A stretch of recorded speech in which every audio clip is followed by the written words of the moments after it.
नवरंगपुर जिला अंतर्गत Papadahandi block Mahuli grammar शहीद कनेस्टेबल विजय कुमार हरिजन परिवार प्रति राज्य सरकार अणदेखा करुवा परिवार लोके अभियोग करिसेंती।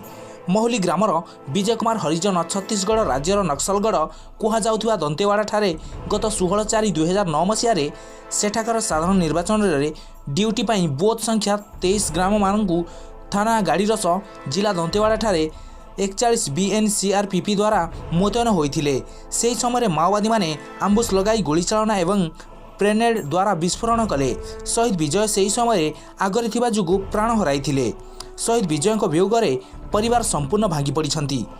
देश मातुका पाई निज जीवन को बाजी लगाई शहीद परिवार को राज्य सरकार एवं जिला प्रशासन कौनसी सहयोग करुनथिबा परिवार तरफ अभियोग करिछंती। सरकार नियम प्रकार शहीद परिवार को 10 डिसिमिल जगह एवं 5 एकर जमी जोगाई देवाकू आईन मध्य अछि। हेले बारंबार शहीद को परिवार पापड़ाहांडी तहसील कार्यालय को जाई नयांत होई फेरिथिबा तांको मां लुहभरा एवं कुहभरा होई निज कंठरे कहिसंती। +2 पर से माने आमे निजे पिलार पढ़ापढ़ी पाई आमे सहाय्य करू बोली केमती कहिथिले सेटा भी हे पारने। +2 एबे पास हे गला। कुआड़े पैसा पत्र ले कुटी जॉइन करिबु ना पाठ पढाइबु। गाँ रे जीवा आसबाक मते रास्ता घाट किछि नाही। बड़ कंदी गोली रे जीवा आसबा में होछु सेटा मते टिके देखंतु सरकार तरफ तो 4 सेंट लेका जमी दिया जाउची। से घर भांगे कि अन्य कोटी 4 सेंट जगह देले से मन को होबो नाही कि वर्षा हेले हमको किछि रास्ता घाट किछि नहीं सर।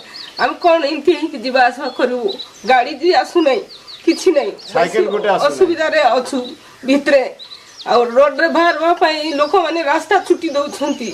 आमे कुआडे जीवा आसबा करिबु सेटा पाई हमको से रास्ता टिके बाहर करबा पाई टिके सरकार बुझंतु। आमे बेसी असुविधा रे गोटे लोकर पेंशन पैसा हम परिवार चलुछु आमे किंती चलबु पो झियो को किंती हम पढ़ा पढ़ी करैबु। आउ से पिलामान को भी मो नाती को भी पुआ अछि बोले चाकरी हो बोली कहले। आज घर रु से पिलार पढ़ा पढ़ी भी कराइबु बोली की कहले। आउ नोटिस गुटे आसिला आसिकी से कागज भूली गले। आथर आमे पिला को जिमती करी की से पेंशन चारणा आठणा रे सीटरा का पड़ै की से पिला को बाहर करिछु।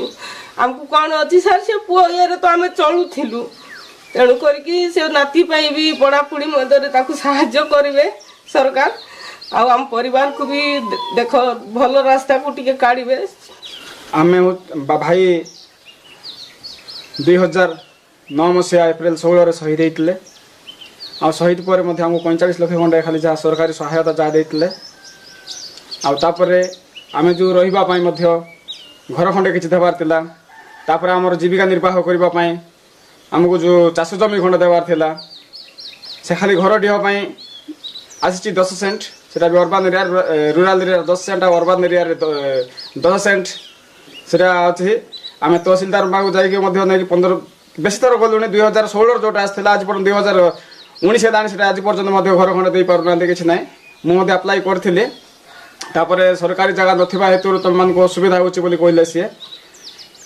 तापरे चाष जमी में हम जीविका निर्वाह पाई जो चाष जमी देबा कथा शहीद परिवार को सेटा मध्ये आज पर्यंत हमर हस्तगोचर होई पारला नै कि हमको मध्ये किछि दिया होई पारला नै किछि।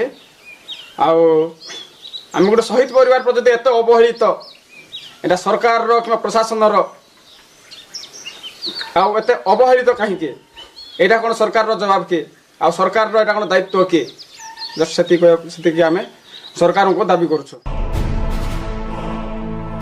शहीद को परिवार प्रति तहसील कार्यालय केबे जगह एवं जमी जोगाई देबे ए नै परिवार लोके अपेक्षा करि रहिछंती।